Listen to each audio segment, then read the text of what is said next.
May nakapasok po ditong maliit na kambing sa aming bakuran. At nakakatawa po siya. Dahil po nagpapahawak po siya sa akin.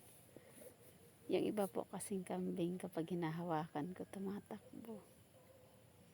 Tapos taga dyan lang po pala siya sa kapitbahay namin. Akala ko po ay naligaw lang siya, pero sabi po ng kaibigan ko ay lagi daw po yung napasok dito sa aming bakuran. At dyan po siya nanginginain. Tapos ayun po, meron pa po siyang ibang mga kasamahan. Siguro po ay nanay niya yun. At saka tatay niya po yung naandun sa malayo. Tapos meron pa po doon sa may terrace. Ayun. Bali, malaki na rin po yung pamilya niya. Marami na rin po sila. Kaya ayan po. Nakakatawa po. Dahil habang hinahawakan ko, ay dire-diretso lang po siya sa pagkain. Napakabait po niya. Para tuloy gusto kong mag-alaga. Kaso lang po, medyo mahal pala. Bali, nasa 250 daw po ang kilo sa buhay.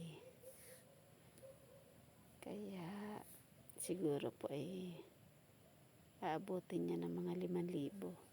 Yung ganyan lang po kaliit. Pero kung may pera naman po tayo, ay walang problema. Maganda rin po mag-alaga ng kambing. Mabilis din po kasi silang dumami.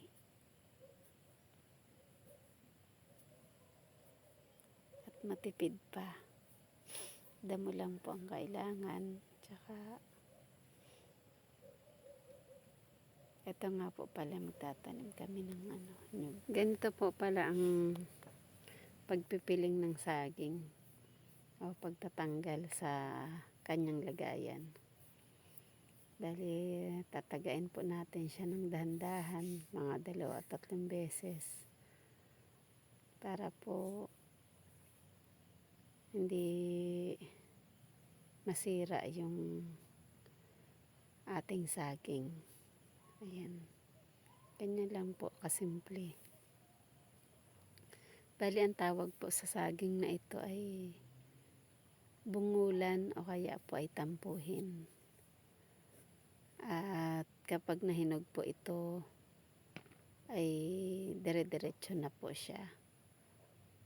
Kaya makikita nyo po yung iba po dyan ay may bawas na.